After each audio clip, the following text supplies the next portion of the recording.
Police say the two suspects walked right out of Walmart, past the employees, past the metal detectors, past the registers. Okay, back here live, we're getting a picture right now of this person of interest. Again, this is what he looks like. Roy Aaron Whedon is his name. If the wind can stop moving, we can get this straight here. Police say this was very scary. The two suspects walked up to the victims. They were playing basketball, and the police say those suspects made the victims get down on the ground like this. I think you guys robbed the Waffle House just a couple minutes ago. They found a cash register. I didn't do it, I swear. We just picked a guy up and that was it. So you picked the guy up with the register? He had a coat or something covering it, so. Snow probably played a factor in this truck flipping over after doing its job, but you can see it's over on the side. It doesn't look like there was any sand or salt in there. Can you guys tell us how the driver's doing?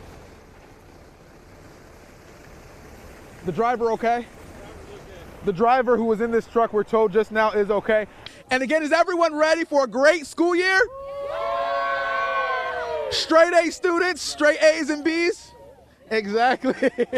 a little less yays there, but we're gonna have some great students here in Bixby. There's a lot going on out here. If we look up, this is PSO working on the electrical lines. And then we look down over here, Oklahoma Natural Gas employees are now starting to get ready to start digging. The police are looking for 4 suspects. So take a look back here behind us. I want to walk up closer to show you the ATM that they broke apart. Now, these are the instructions here. They were kind of confusing for some polling workers. And the thing was, Tulsa City voters are supposed to get 2 ballots.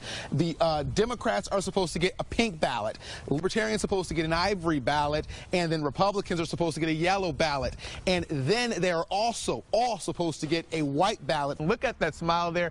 CJ also got a huge job to do. And it had to do with this truck here.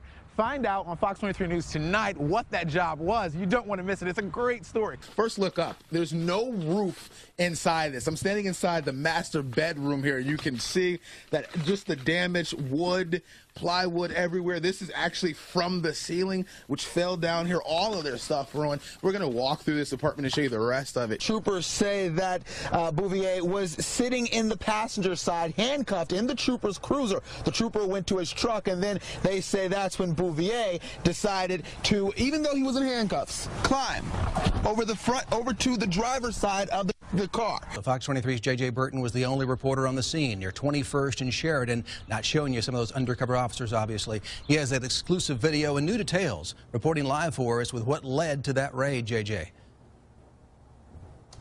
Yeah, this was part of a several month-long investigation, a large-scale drug trafficking investigation, which led them here to Rio early this morning. The place was closed, so they had to break the door to get in. The owner says he got the call saying they were here. The raid started at 7 this morning. The business wasn't even open then. This is exclusive video. There were probably more than 30 officers walking out of Rio in this video. It's blurred because some of them are undercover. They were here most of the morning, raiding the place. Oh, wow. Oh, gosh, I didn't know that. And this woman says, same thing, different day.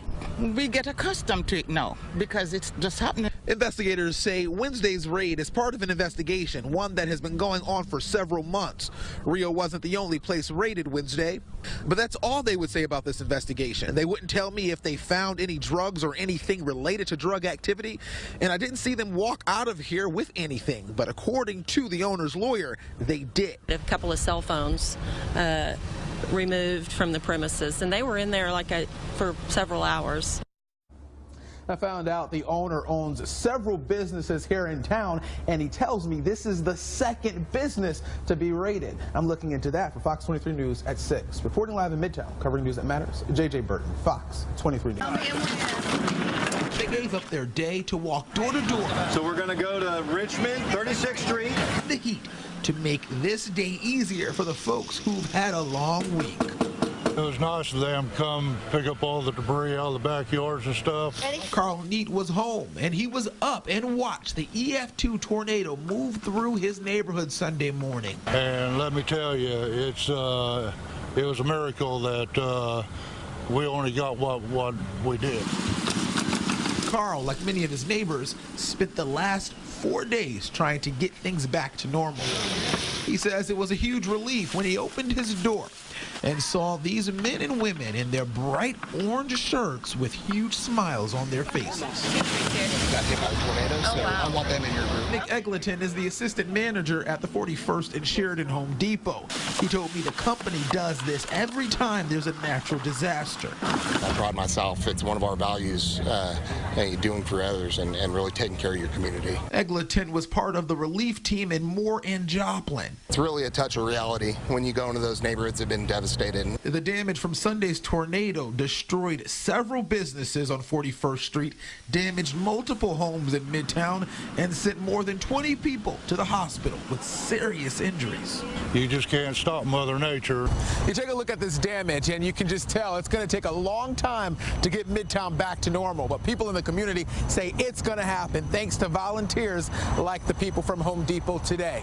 Reporting in Midtown, covering news that matters, JJ Burton, Fox 23 News. This 40-page affidavit says inside of it that Cody McClendon had an inmate on the inside, and then he had 6 others on the outside on the streets helping him run his business. It also says that McClendon used a cell phone to talk, text, and Facebook message deals.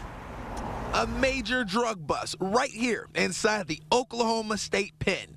That's unbelievable. The U.S. Attorney's Office say this man, Cody McClendon, was the ringleader.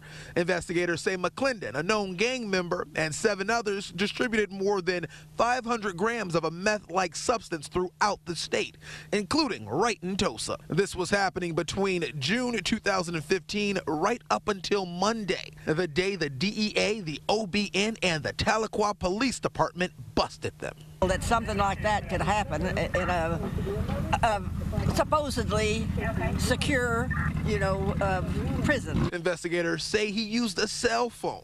And in these papers, some of the text messages he sent to some of his workers. According to investigators, McClendon was making transactions for $4,000 and $6,000 at a time. It's crazy to know that it can be going on right under your nose. Kayla Parker, her son, and her boyfriend live just 1 block away from the prison. I'm sitting out here struggling at the same time with my family, but it is pretty stunning that a criminal can be making more money than me and my family that are trying our best. If found guilty, McClendon could be spending a lot more time behind bars, and the 7 others are looking at 10 years and a possible fine for $10 million. The DOC started the investigation after they got a tip last year.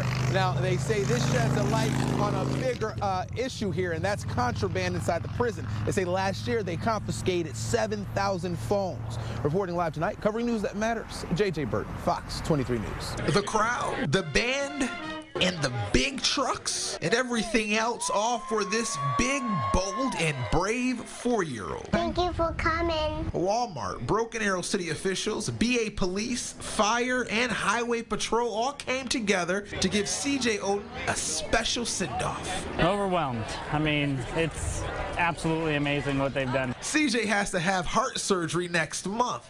The last of many surgeries he's had to have since he was born. His heart is backward, and he only has 1 chamber, making it difficult for him to breathe. It's a very invasive surgery, as you can imagine. But Troy Odin, CJ's dad, says with all of these people and God behind him, no doubt that this big guy will pull through.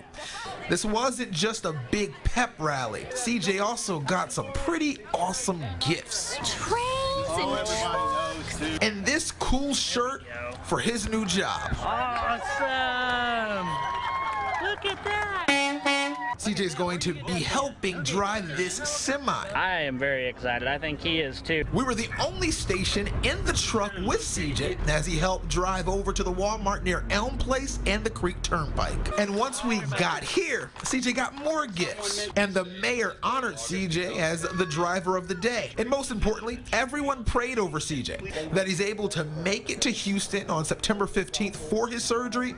Hurricane Harvey has them a little concerned. For the most part, they've had, with the facility fully operational. It's been hard getting people in and out from what I've seen, but otherwise they're doing surgeries, they're still continuing operations, and I'm pretty confident that we'll be able to continue to go down there for September 15th. I think we're more worried about where we're going to stay. And take one more look at this smile right there. Now, CJ's family says the best thing that you can do for them is to pray that this champ makes it through his surgery. Reporting in Broken Arrow, covering news that matters, J.J. Burton, Fox 23 News.